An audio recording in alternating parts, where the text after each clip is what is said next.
എന്റെ സോണിലേക്ക് പോയി 10-ന് ഈ കാര്യം ടൈ ചെയ്യുക. ഗ്രീൻ ബേക്ക് അവർക്ക് പരിവർത്തനം ചെയ്യാൻ കഴിയാത്ത ഒരു ഫീൽഡ് ഗോളിൽ വിജയിക്കാനുള്ള ഒരു അവസരം. ഒടുവിൽ ക്ലീവ്ലാൻഡ് ബ്രൗൺസ് മാർക്ക്. അതെ, 3-3. ശരി, നമുക്ക് അതിൽ മുഴുകാം. കാരണം 3-ാം ആഴ്ചയിൽ ഈ ടീമുകൾ ആരാണെന്നും ചില നിമിഷങ്ങളിൽ അവരിൽ നിന്ന് നമ്മൾ എന്താണ് പ്രതീക്ഷിക്കുന്നതെന്നും സമഗ്രമായ ചിത്രങ്ങൾ വരയ്ക്കാൻ തുടങ്ങിയിരിക്കുന്നുവെന്ന് ഞങ്ങൾ കരുതി. പാക്കേഴ്സ് അവരുമായി റോഡിൽ എന്ത് കൊണ്ടുവരുമെന്ന് കാണാൻ ഞാൻ ആഗ്രഹിച്ചു. 1310-നെ നിങ്ങൾ എന്തിനുവേണ്ടിയാണ് കണക്കാക്കുന്നത് ജെ? അതിനാൽ ഒന്നാമതായി ക്രെഡിറ്റ് നൽകേണ്ടയിടത്ത് നമ്മൾ ക്രെഡിറ്റ് നൽകണമെന്ന് ഞാൻ കരുതുന്നു. ക്ലീവ്ലാൻഡ് ബ്രൗൺസും ആ പ്രതിരോധവും. സീസണിന്റെ ആദ്യ 2 ആഴ്ചയായി ഞങ്ങൾ ഇതിനെക്കുറിച്ച് സംസാരിച്ചുകൊണ്ടിരിക്കുകയാണ്. എലൈറ്റ് എന്ന വാക്ക് ചുരുക്കറങ്ങണോ എന്ന് എനിക്കറിയില്ല. ആക്രമണത്തിലെ കഴിവില്ലായ്മ കാരണം, ആക്രമണത്തിലെ പ്രതിഭയുടെ അഭാവം കാരണം ക്ലീവ്ലാൻഡിൽ ക്വാർട്ടർബാക്ക് സ്ഥാനം കണ്ടെത്താൻ കഴിയാത്തതിനാൽ വീണ്ടും പാഴാകാൻ പോകുന്നതായി തോന്നുന്ന വളരെ മികച്ച ഒരു പ്രതിരോധം.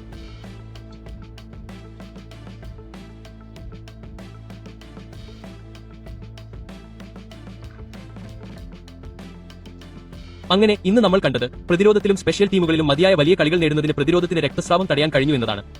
ആക്രമണത്തിൽ അത് തകർന്നില്ല, അവർക്ക് വിജയം നേടാൻ കഴിഞ്ഞു. ആക്രമണത്തിൽ അത് തകർന്നു എന്നല്ല ഞാൻ അർത്ഥമാക്കുന്നത്. ചിലപ്പോൾ ഫുട്ബോളിൽ വിജയം നേടുക നിങ്ങൾക്ക് ആവശ്യമുള്ളത് അത്രയേയുള്ളൂ, അല്ലേ? ഫുട്ബോളിൽ വിജയം നേടുക. ക്ലീവ്ലാൻഡ് ബ്രൗൺസിനെ കുറിച്ച് എനിക്ക് ഇത്രയധികം പറയാൻ കഴിയും. മുഴുവൻ സീസണും അവർക്കായി എന്താണ് വിശദീകരിക്കുന്നതെന്ന് എനിക്കറിയില്ല. പക്ഷേ നിങ്ങൾ മത്സരിക്കാൻ ആഗ്രഹിക്കുന്ന തെറ്റായ സ്പാറിംഗ് പങ്കാളി അവരാണ്. കാരണം നിങ്ങൾ ശ്രദ്ധിച്ചില്ലെങ്കിൽ, നിങ്ങൾക്ക് ചാമ്പ്യൻഷിപ്പ് പോലുള്ള അഭിലാഷങ്ങളുണ്ടെങ്കിൽ അവർ നിങ്ങളെ ഒരു ക്യാൻവാസിൽ ഉൾപ്പെടുത്തും. അപ്പോൾ ക്ലീവ്ലാൻഡ് ബ്രൗൺസിന്റെ കാര്യത്തിൽ എന്താണ് സംഭവിക്കുന്നത്?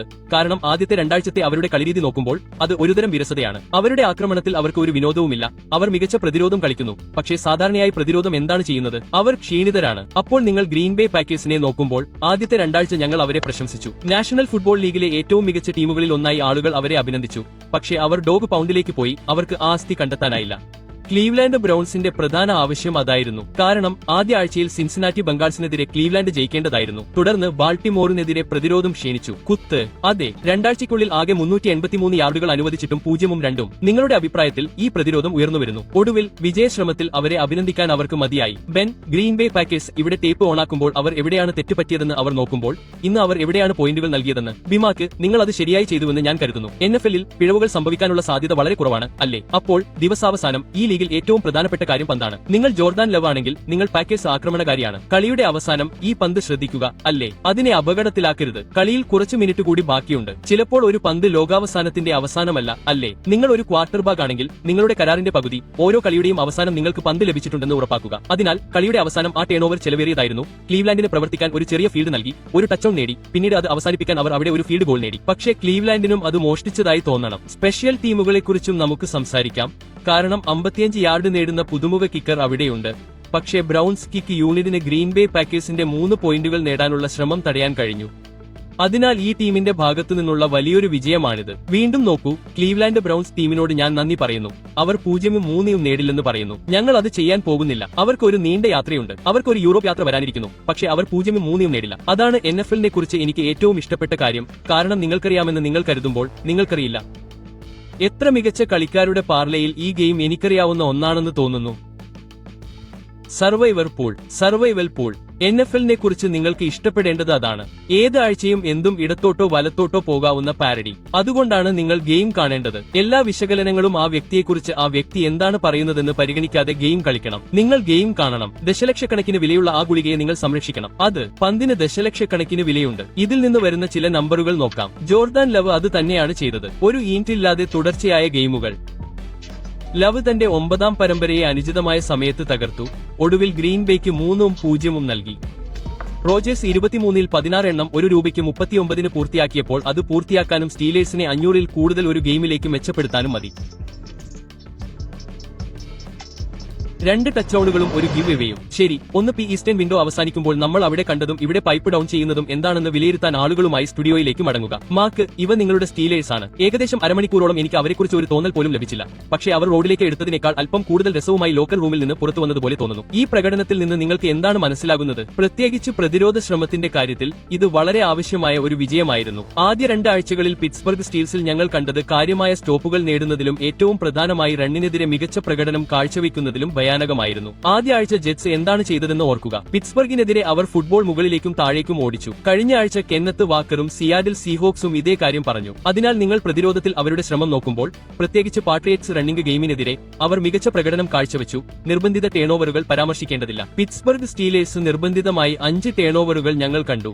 അതിൽ 2 റെഡ് സോണിൽ സംഭവിച്ചു. ഒരു ബോൾ ഗെയിം തോൽക്കുന്നതിനുള്ള ഏറ്റവും നല്ല മാർഗം, ടേണോവറുകൾ സൃഷ്ടിക്കുന്നതിനുള്ള ഏറ്റവും നല്ല മാർഗം, റെഡ് സോണിൽ ടേണോവറുകൾ നേടുന്നതിനുള്ള ഏറ്റവും നല്ല മാർഗം നിങ്ങൾ പഠിക്കണമെങ്കിൽ അത് നിങ്ങളെ തോൽക്കാൻ ഒരു അവസ്ഥയിലാക്കും. ഗില്ലറ്റ് സ്റ്റേഡിയത്തിൽ നിന്ന് പിറ്റ്സ്ബർഗ് സ്റ്റീലേഴ്സ് ഒരു വിജയത്തോടെ പുറത്തുപോകുന്നതിന്റെ കാര്യത്തിൽ എനിക്ക് പറയാനുള്ള സൂചനയായിരുന്നു അത്. ബെൻ ഡ്രേക്ക് മെയിൽ നിങ്ങൾക്ക് ഒരു യുവ ക്വാർട്ടർ ബാക്കിനെ ലഭിച്ചു. അവരുടെ ഒഴുക്ക് കണ്ടെത്താൻ കഴിയാത്ത, ലെഡ്ജറിന്റെ ആ വശത്ത് ഫുട്ബോൾ നിലനിർത്താൻ കഴിയാത്ത ഒരു ആക്രമണമാണിത്. ഇതിൽ നിന്ന് എന്താണ് കോച്ചിംഗ് പോയിന്റ് വരുന്നത്? നിങ്ങൾക്ക് ഇപ്പോഴും ഒരു ക്വാർട്ടർ ബാക്ക് എന്താണ് കാണുന്നതെന്ന് മനസ്സിലാക്കാൻ ശ്രമിക്കുന്നു. അതെ, നിങ്ങൾ ഈ ന്യൂ ഇംഗ്ലണ്ട് പാട്രിയറ്റ്സ് ആക്രമണത്തെ നോക്കുമ്പോൾ ഇന്ന് അവർക്ക് ഏറ്റവും വലിയ കാര്യം അവർ സ്വയം കാലിൽ പലതവണ വെടിവെച്ചു എന്നതാണ്, അല്ലേ? 5 ടേണോവറുകൾ, 2 ഫംബിൾസ്, ഡ്രേക്ക് മെയ് ടിപ്പ് ബോൾ. നിങ്ങൾക്കറിയാമോ, ഗോൾ ലൈനിനടുത്ത് പകുതിക്ക് മുമ്പ് അവരെ തടഞ്ഞു. പക്ഷേ നിങ്ങൾ പാട്രിയറ്റ്സ് ആണെങ്കിൽ നിങ്ങൾക്കറിയാമോ, സ്റ്റാഫ്, ആക്രമണ coordinator, head coach Drake May season ആരംഭിച്ച രീതി നിങ്ങൾക്ക് ഇഷ്ടപ്പെടണം. കഴിഞ്ഞ വർഷത്തേക്കാൾ വളരെയധികം മെച്ചപ്പെട്ടു. പന്ത് പരിപാലിക്കുക, പന്ത് ചുറ്റും പരത്തുക, ഈ ആളുകളെ ഉൾപ്പെടുത്തുക. എന്നാൽ നിങ്ങൾ ഈ പാട്രിയറ്റ്സ് ടീമാണെങ്കിൽ ഇന്ന് നിങ്ങൾ ഒന്ന് അല്പം വഴുതിപ്പോയെന്ന് നിങ്ങൾക്ക് തോന്നും. അത് റണ്ണിംഗ് ബാക്കുകൾക്ക് പാറ പിടിക്കാൻ കഴിഞ്ഞില്ല. ഡ്രേക്ക് മെയ് നൽകിയ റെഡ് സോൺ സമ്മാനത്തെക്കുറിച്ച് നിങ്ങൾ പരാമർശിക്കുന്നുണ്ട്. കാരണം മറ്റ് സന്ദർഭങ്ങളിൽ അദ്ദേഹത്തെ കളത്തിൽ നിന്ന് പുറത്താക്കാൻ സാധ്യതയുള്ള ഒരു കളി ഞങ്ങൾ കണ്ടിരുന്നു. അദ്ദേഹം അവിടെയും കളിയുടെ ബാക്കി സമയത്തും കളിക്കളത്തിൽ തന്നെ തുടരും. ജെ നിങ്ങൾക്ക് ഇഷ്ടമുള്ളിടത്തേക്ക് ഞങ്ങളെ കൊണ്ടുപോകും. കാരണം ക്വാർട്ടർ ബാക്കിൽ 2 മികച്ച പോയിന്റുകൾ നേടിയെന്ന് ഞാൻ കരുതുന്നു. പിന്നെ പിറ്റ്സ്ബർഗ് സ്റ്റീലേഴ്സ് ഭാഗത്ത് ഇട്ടി ജെ വാട്ടും കാണേണ്ട ഒരു ഗെയിം ആയിരുന്നു ഇത്. അങ്ങനെ ഇട്ടി ജെ വാട്ട് ഒടുവിൽ ജീവൻ പ്രാപിച്ചു, അല്ലേ? ഇട്ടി ജെ വാട്ടിൽ നിന്ന് ഞങ്ങൾ കാത്തിരുന്നതും ആഗ്രഹിച്ചതും അതായിരുന്നു. എല്ലാ വലിയ അവാർഡുകളിലും ഞാൻ ഒരു AP വോട്ടറാണ്. ഡിസംബർ പകുതിയോടെ ഇട്ടി ജെ വാട്ട് വർഷത്തിലെ പ്രതിരോധ കളിക്കാരനാകണമെന്ന് ഞാൻ ആഗ്രഹിച്ചതുപോലെയായിരുന്നു അത്. അവിടെ എവിടെയെങ്കിലും അദ്ദേഹത്തിന് ഒരു ചാക്ക് വാങ്ങേണ്ടി വന്നു. രണ്ടാമത്തെ പാച്ച് സെർട്ടനോട് ആ അവാർഡ് അയാൾക്ക് നഷ്ടപ്പെട്ടു. ഇപ്പോൾ അയാൾക്ക് പ്രതിവർഷം $41 മില്യൺ സമ്പാദിക്കാൻ തുടങ്ങിയിരിക്കുന്നു. അയാൾ അതിന്റെ മറുവശത്ത് അത് ചെയ്യേണ്ടതുണ്ട്. ന്യൂ ഇംഗ്ലണ്ട് പാട്രിയറ്റ്സിനൊപ്പം ബെൻ ശരിക്കും അത് നേടിയെന്ന് ഞാൻ കരുതുന്നു. റെഡ് സോണിൽ നിങ്ങൾക്ക് ധാരാളം അവസരങ്ങൾ ഉണ്ടായിരുന്നു. അവിടെ ഡ്രേക്ക് മെസിനെ ഇന്റർസെപ്ഷൻ ചെയ്തു. കളി കണ്ടുകൊണ്ടിരിക്കുമ്പോൾ ഞാനും BMCയും സംസാരിച്ചിരുന്നു. ഗോൾ ലൈനിൽ ഫുട്ബോൾ കളിച്ച ഉടനെ ഒരു നിമിഷം പോലും അവർ എന്തുകൊണ്ട് കളി നിർത്തുന്നില്ല? അവർ അങ്ങനെ ചെയ്തില്ല. ഇന്ന് റാൻഡ്രെ സ്റ്റീവൻസിനെ വിശ്വസിക്കാൻ പറ്റില്ല. കഴിഞ്ഞ വർഷം അദ്ദേഹത്തിന് 2 ഫംബിൾസ് ലഭിച്ചു. 7 ഫംബിൾസ് ഉണ്ടായിരുന്നു. പുതിയ പരിശീലകനായ മൈക്ക് വ്രാബിലുമായുള്ള ആദ്യ ഫംബിളിന് ശേഷം അദ്ദേഹത്തെ ബെഞ്ചിൽ കിടത്താതെ എന്താണെന്നറിയാമോ? ഞങ്ങൾക്ക് ട്രേവോൺ ഹെൻഡേഴ്സിനെ കിട്ടി. പിറ്റ്സ്ബർഗ് സ്റ്റീലേഴ്സിനെതിരായ കുറഞ്ഞ സ്കോറിംഗ് മത്സരത്തിൽ ഞങ്ങൾ ഇത് സഹിക്കില്ല എന്ന് പറഞ്ഞതിൽ എനിക്ക് അല്പം അത്ഭുതം തോന്നി. അവർ അങ്ങനെ ചെയ്തില്ല. അവർ വീണ്ടും അദ്ദേഹത്താൽ പൊള്ളലേറ്റു. ഈ ആഴ്ച ഫോക്സ്പോറോയിൽ അതൊരു പ്രശ്നമാകും. റയൽ ഫുട്ബോളിന്റെ മറുവശത്ത് കളിച്ചിട്ടും പന്ത് സുരക്ഷയുടെ ലോകത്ത് സ്നാനമേറ്റതായി നമുക്കറിയാം. പക്ഷേ പാട്രിയറ്റ് വഴി അവർ തിരിച്ചുവരാൻ ശ്രമിക്കുന്ന ഒന്നാണ്. മാർക്ക്, ഒരു ആക്രമണ യൂണിറ്റിന്റെ കാര്യം ഇങ്ങനെയാണെങ്കിൽ പ്രതിരോധ യൂണിറ്റ് അവരെ കളിയിൽ നിലനിർത്തുമ്പോൾ ഞങ്ങൾ ഒരിക്കലും യൂണിറ്റുകളെ പരസ്പരം എതിർക്കാൻ ആഗ്രഹിക്കുന്നില്ല. പക്ഷേ ലോക്കർ റൂമുകളിൽ ചിലപ്പോൾ അത് സംഭവിക്കാറുണ്ട്. ഇതുപോലുള്ള ഒരു മത്സരത്തിന് ശേഷം എന്താണ് ചർച്ച? ആക്രമണ ഭാഗത്ത് നിങ്ങൾ മികച്ച മുന്നേറ്റങ്ങൾ സൃഷ്ടിച്ചപ്പോൾ പ്രതിരോധപരമായി നിങ്ങൾക്ക് ചെയ്യാൻ കഴിയുന്നത് ഫുട്ബോൾ മൈതാനത്ത് ഉണ്ടായിരുന്നിടത്തോളം കാലം പുറത്തിരിക്കുക എന്നതായിരുന്നു. പ്രതികൂല സാഹചര്യങ്ങൾ നേതൃത്വത്തെ സൃഷ്ടിക്കുന്നു. പ്രത്യേകിച്ച് ഫുട്ബോൾ കളിയിൽ ഇരുവശത്തും ഫുട്ബോൾ മൈതാനത്ത് കാര്യങ്ങൾ നന്നായി നടക്കാത്തപ്പോൾ നേതാക്കൾ മുന്നോട്ട് വന്ന് ഉയർന്നുവരണം, അല്ലേ? സൈന്യത്തെ തിരികെ കൊണ്ടുവരണം.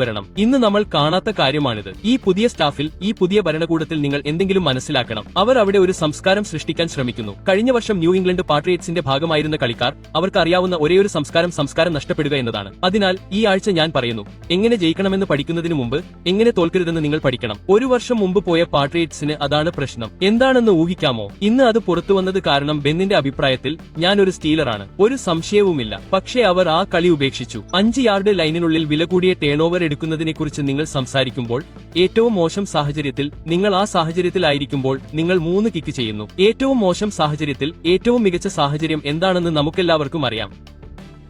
ആ 2 നിമിഷങ്ങളിൽ അവർ സ്കോറിംഗ് അവസരങ്ങൾ പാഴാക്കി.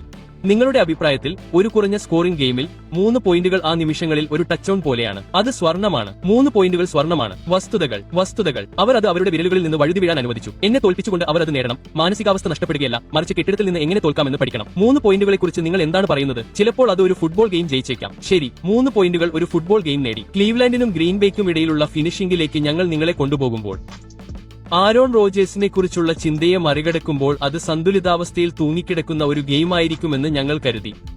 കരിയർ പാസിംഗ്, ടച്ച്ഡൌണുകൾ, ബ്രെറ്റ് ഫാവറിയിലെ തന്റെ പഴയ റണ്ണിംഗ് മേദിനെ മറികടക്കുന്നു. ഞങ്ങൾ വാഗ്ദാനം ചെയ്തത് നിറവേറ്റുമെന്നാണ്.